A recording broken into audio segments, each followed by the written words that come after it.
इसके कई बुक्स हैं। पहले तो ये जान लीजिए कि कंटेम्प्रेरी अमेरिकन फिलोसोफर थे जॉन रॉल्स, ठीक है।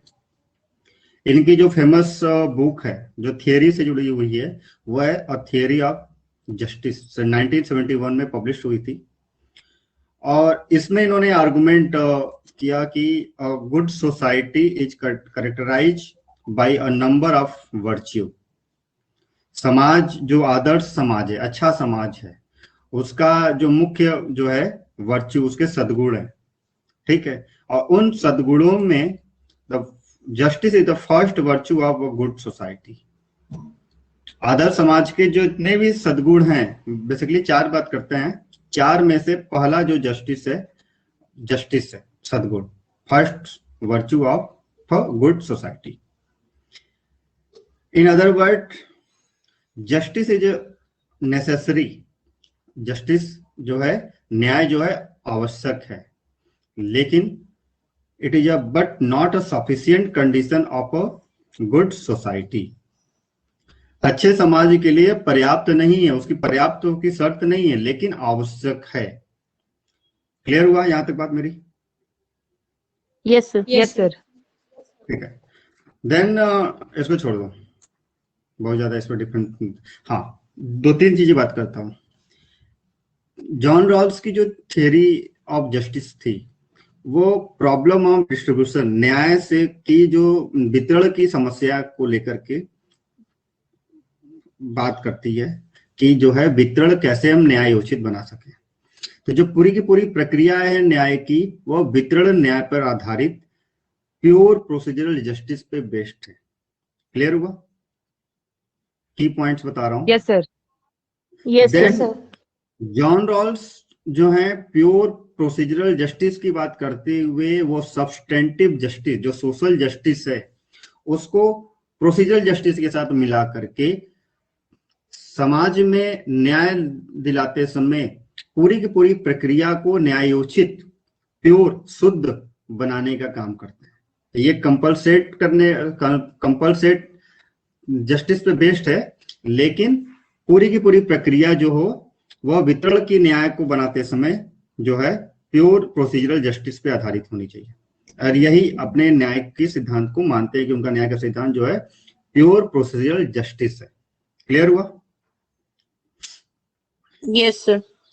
ठीक है, बहुत स्लो चलेंगे, थोड़ा सा ये कंफ्यूजन होता है बट बहुत स्लो चलेंगे।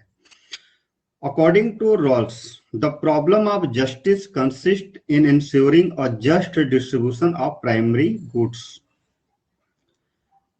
समाज में जो प्राथमिक वस्तुएं हैं, सेवाएं हैं, उसमें क्या क्या हैं? Rights, liberties, power and opportunity, शक्ति और अवसर, income and wealth, mean of self respect and so on.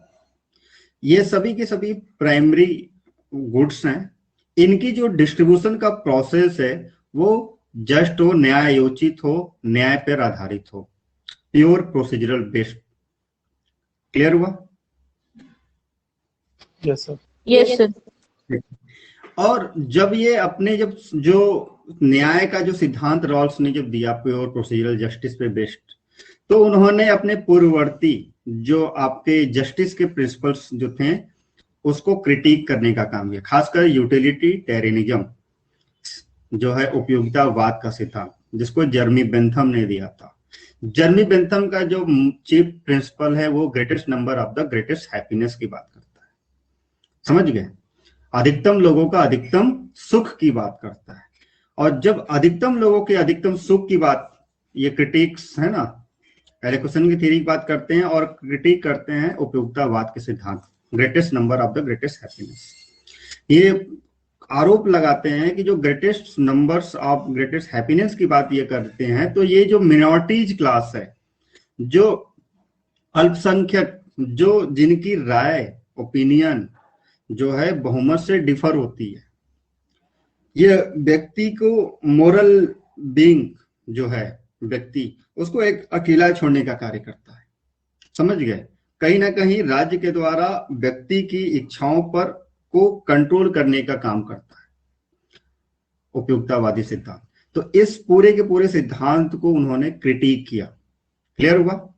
और वितरण न्याय की एक ऐसी प्रणाली, मतलब कि उन्होंने न्याय के सिद्धांत पर एक ऐसे सिद्धांत को अपनाने की बात की जो यूनानिमसली एक्सेप्टेड हो, सार्वभौमिक रूप से स्वीकृत हो, डिस्ट्रीब्यूशन की प्रक्रिया जिसके प्रयोग से आवश्यक न्यायोचित वितरण किया जा सके, किसका? प्राथमिक वस्तुओं का।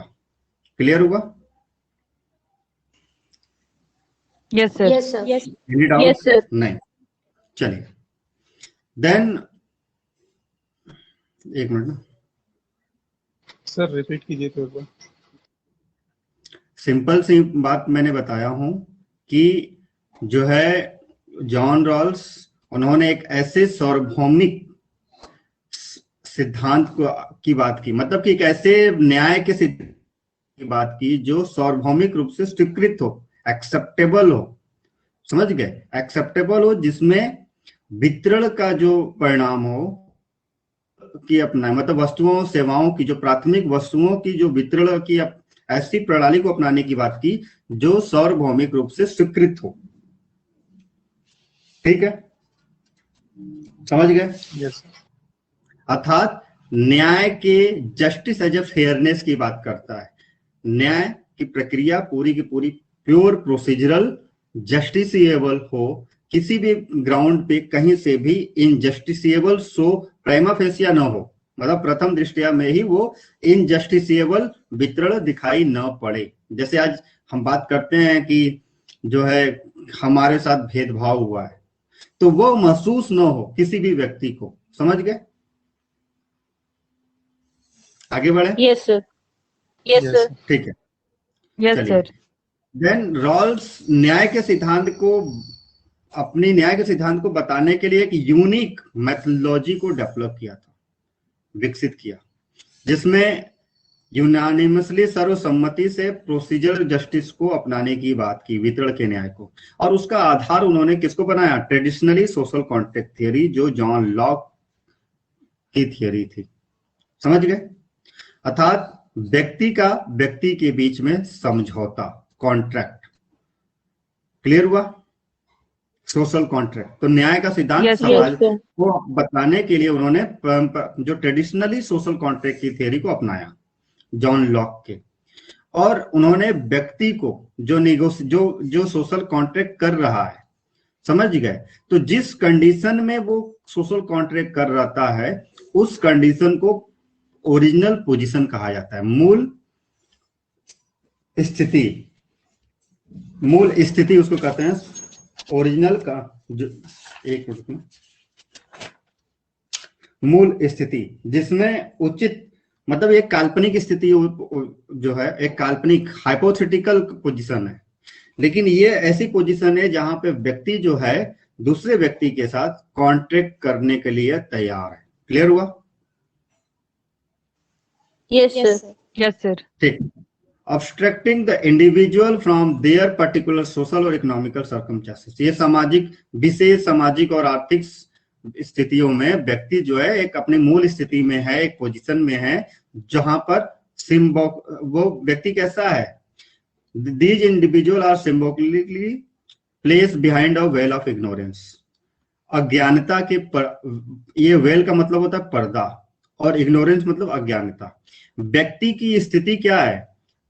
मूल स्थिति में वो अज्ञानता के पर्दे के पीछे है, अर्थात ही डजंट नो, वो टोटली अनअवेयर है अपनी इच्छाओं से, अपनी चाहत से, अपनी योग्यता, अपनी क्षमता।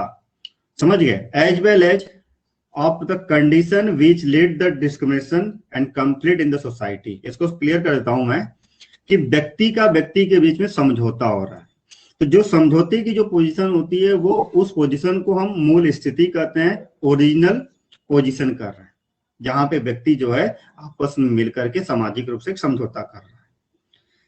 अब जो इंडिविजुअल है वो वेल ऑफ इग्नोरेंस के पीछे है, वेल ऑफ इग्नोरेंस मतलब अज्ञानता के पर्दे के पीछे। अर्थात व्यक्ति जो है अपनी जो समाज में जो संघर्ष चल रहे हैं, जो भेदभाव हो रहा है किसी दूसरे व्यक्ति के साथ, उनसे, उसके साथ साथ अपनी इच्छा से, अपनी चाहत से, अपनी डिजायर से, अपने हित इंटरेस्ट से अपनी योग्यता, अपनी क्षमता से जो है वो टोटली अनअवेयर है। क्लियर हुआ? Yes, sir. ठीक है। तो Yes. कहने का मतलब यह है कि जो रॉल्स ने जो मेथड, यूनिक मेथड अपनाया, उसमें एक निगोशिएटर के माध्यम से व्यक्ति को एक वार्ताकार, एक निगोशिएटर की बात करता है, जो निगोशिएटर आपस में बैठ करके एक कॉन्ट्रैक्ट कर रहे हैं, समझौता कर रहे हैं। और ये समझौते का जो सिचुएशन होता है वो ओरिजिनल पोजीशन पे आधारित होता है, मतलब मूल स्थिति है जहां पर बैठ करके समझौता हो रहा है। व्यक्ति का स्वभाव कैसा है? व्यक्ति टोटल वेल ऑफ इग्नोरेंस में है, अर्थात अपने साथ जो होने वाली भेदभाव है, संघर्ष है, खुद की उसकी जो क्षमता है, योग्यता है, या उसके पास कितनी संपत्ति है, क्या है, इन सबसे वो इग्नोर है, समझ गए, अज्ञान है। और इसमें उसके पास कुछ एलिमेंट्री नॉलेज है। इस दौरान जो है वह इस वेल ऑफ इग्नोरेंस के अलावा उसके पास एक प्राथमिक जो है उसकी नॉलेज है, उसके पास ज्ञान है। किसका? आर्थिक, economics and psychological, and sense of justice, वो न्याय का जो सेंस है, भाव है, उससे परिचित है। वेल ऑफ इग्नोरेंस में एकदम टोटली अपनी क्षमताओं से, अपनी योग्यता से, अपने साथ भेदभाव की स्थिति से वो अनअवेयर है, लेकिन समाज में आर्थिक, मनोवैज्ञानिक तरीके से या जो न्याय का जो भाव है उससे वो परिचित है। अर्थात व्यक्ति जो है इस दौरान, प्रत्येक व्यक्ति चाहता है टू मैक्सिमाइज हिज या हर वेल बीइंग, अपनी जो अच्छा होना हर व्यक्ति चाहता है, समझ गए? Then they are self interested but not egoist, वह स्वहित की पूर्ति करना चाहते हैं लेकिन वो अहंकारी नहीं है। ठीक है। They are not prepare to take a risk या रिजॉर्ट टू गैम्बलिंग, वह जोखिम उठाने या जुआ खेलने के पोजीशन में नहीं है। ठीक है, यहां तक क्लियर हुआ बात? Yes, sir. ठीक है। Yes, sir. Then, according to Rawls, in such a state of uncertainty, the rational negotiator will choose the least dangerous path. इसका बेसिक मतलब यह है कि एक ऐसी अवस्था जिसमें निगोशिएटर जो हैं, वार्ताकार जो हैं, आपस में समझौता कर रहे हैं, इस दौरान वह जो है अज्ञानता के पर्दे के पीछे है। अर्थात अज्ञानता मतलब सिंपल सी है, बार बार कह रहा हूं, कि वह अपनी डिजायर, अपने स्किल, अपनी एबिलिटी या समाज में उनके साथ जो भेदभाव हो रहा है, अमीर गरीब, काला ब्लैक, काला, समझ गए, या जो हम भारत में देखते हैं जैसे अनटचेबिलिटी की समस्या, इन सबसे अनअवेयर है। इसके अलावा इस दौरान व्यक्ति को आर्थिक और मनोवैज्ञानिक प्राथमिक ज्ञान है उसके लाभ और हानि का। देन उसके मन में न्याय का भाव भी है। इस दौरान हर व्यक्ति अपने जीवन को या अपना बेहतर की चाहत रखता है, मतलब कि उसको ज्यादा से ज्यादा उसका जीवन अच्छा हो, उसकी चाहत रखता है। इस दौरान व्यक्ति एक सेल्फ इंटरेस्ट अपनी की बात रखता है, मतलब वो चाहता है कि उसका स्वहित की पूर्ति हो, लेकिन वो इगोइस्ट नहीं है, अहंकारी नहीं है। वह कम से कम रिस्क उठाने वाला, जुआ खेलने वाला है, मतलब वो जुआ नहीं खेलना चाहता है अपने जीवन, अपने लाभ के साथ। ठीक है। तो कहने का मतलब है कि इस जो अनसर्टेनिटी, अनिश्चितता का जो समय है, दौर है, इसमें जो तार्किक, विवेकी नेगोशिएटर है, वार्ताकार है, वह ऐसा पाथ चुनेगा जिसमें उसको कम से कम जोखिम उठाना पड़े। क्लियर हुआ? Choose the least dangerous path, ऐसा रास्ता अपनाएगा जिसमें कम से कम जोखिम उठाना पड़े। इन other word, each individual will hypothetically place, एक ऐसे कह सकते हो कि हाइपोथेटिकल स्थान पे है कि जो लीस्ट एडवांटेज पोजीशन पे ऐसा व्यक्ति, अच्छा इसको मैं क्लियर करता हूं, यहां पर इसको हिंदी में ऐसे समझिए कि जब प्राथमिक वस्तुओं की डिलीवरी हो रही है तो हर व्यक्ति चाहता है कि जो कम से कम अपनी हीनतम स्थिति में, जो लीस्ट एडवांटेज पोजीशन है, हीनतम स्थिति है, उसमें जो व्यक्ति है उसको ज्यादा से ज्यादा प्राथमिक वस्तुओं के वितरण देने की बात कर रहा है, समझ गए। Then they them will demand greatest benefit for the least advantage position. जो हीनतम स्थिति में है उसको ज्यादा से ज्यादा बेनिफिट प्रोवाइड करने की बात करते हैं। क्लियर हुआ? Yes, sir. फिर से समझाऊं इसको? Yes sir. Yes, sir. एक बार और बहुत सिंपल लैंग्वेज में क्लियर करता हूँ। करने का मतलब ये है कि मान लीजिए 10-20 लोग बैठ करके आपस में एक तरीके से एक समझौता कर रहे हैं, कॉन्ट्रैक्ट कर रहे हैं। समझौता करते समय ये सभी व्यक्ति इक्वल हैं। क्यों इक्वल हैं? क्योंकि वो वेल ऑफ इग्नोरेंस में है। वो अपनी स्किल, अपनी क्षमता, अपनी डिजायर या उनके साथ जो भेदभाव हो रहा है उन सबसे अनअवेयर हैं, टोटल इग्नोर हैं। ठीक है, इस कंडीशन में हर व्यक्ति के पास एक बेसिक प्राथमिक नॉलेज है, आर्थिक और मनोवैज्ञानिक। वो जो है उस हर व्यक्ति के अंदर जो है न्याय का एक भाव है। अर्थात कहने मतलब है हर व्यक्ति चाहता है कि उसका जो है जीवन बेहतर हो। ठीक है, तो जब प्राथमिक वस्तुओं की डिलीवरी होती है, प्राथमिक वस्तुओं की जब वितरण किया जा रहा है, डिस्ट्रीब्यूशन किया जा रहा है, तो हर व्यक्ति चाहता है कि अगर वो हीनतम स्थिति में है, लीस्ट एडवांटेज पोजीशन पे अगर है, तो सबसे ज्यादा उसको लाभ मिले।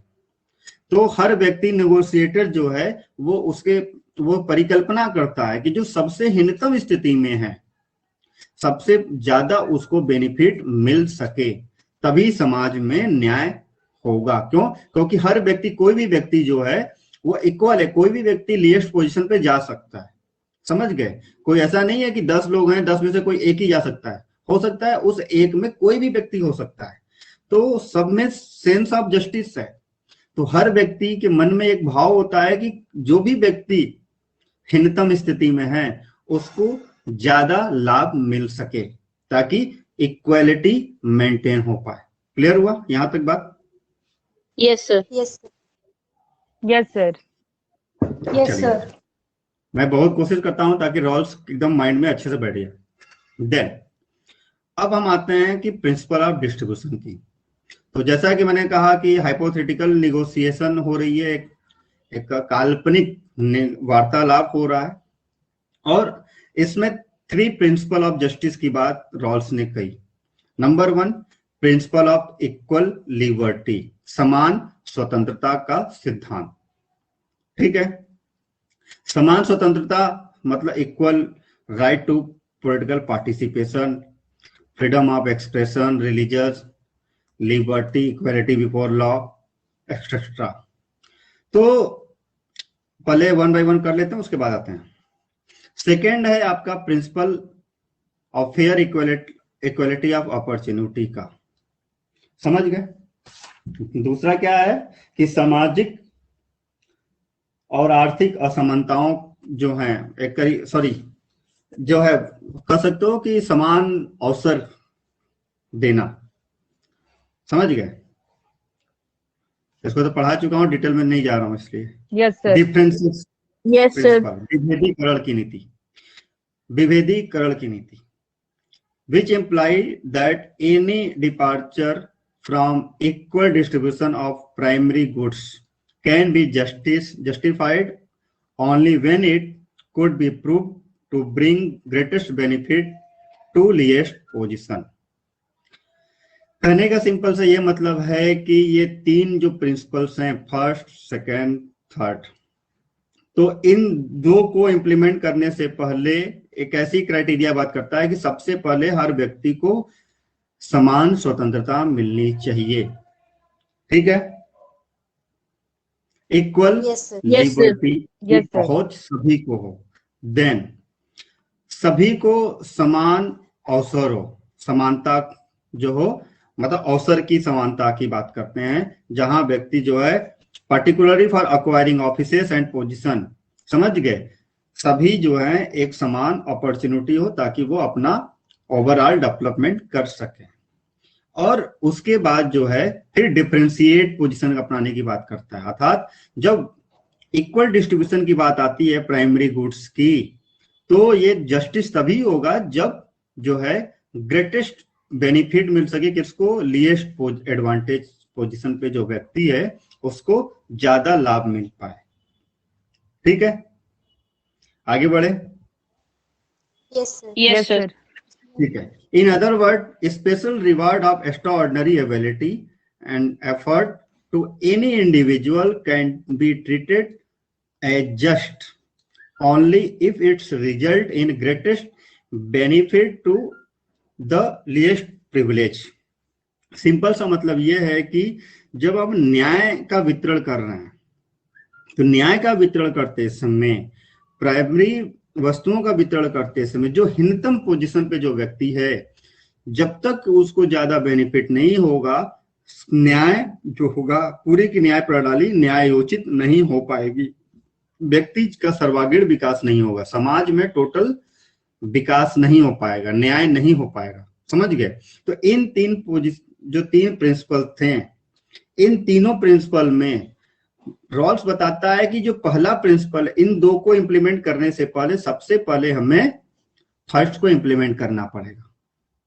सेकंड, जब सबको समान और स्वतंत्रता मिलेगी सभी को, तब सबको सबसे पहले, उसके बाद जो है principle of fair equality of opportunity, अवसर की समानता का सिद्धांत लागू करना पड़ेगा। उसके पहले हम डिफरेंस प्रिंसिपल को लागू नहीं कर सकते हैं, या फिर इक्वल लिबर्टी से पहले हम इक्वल अपॉर्चुनिटी नहीं कर सकते हैं। तो ये फर्स्ट को सबसे पहले, उसके बाद सेकेंड, थर्ड उसके बाद की बात करता है। ठीक है, क्लियर हुआ? Yes, sir. Yes, sir. Yes, sir.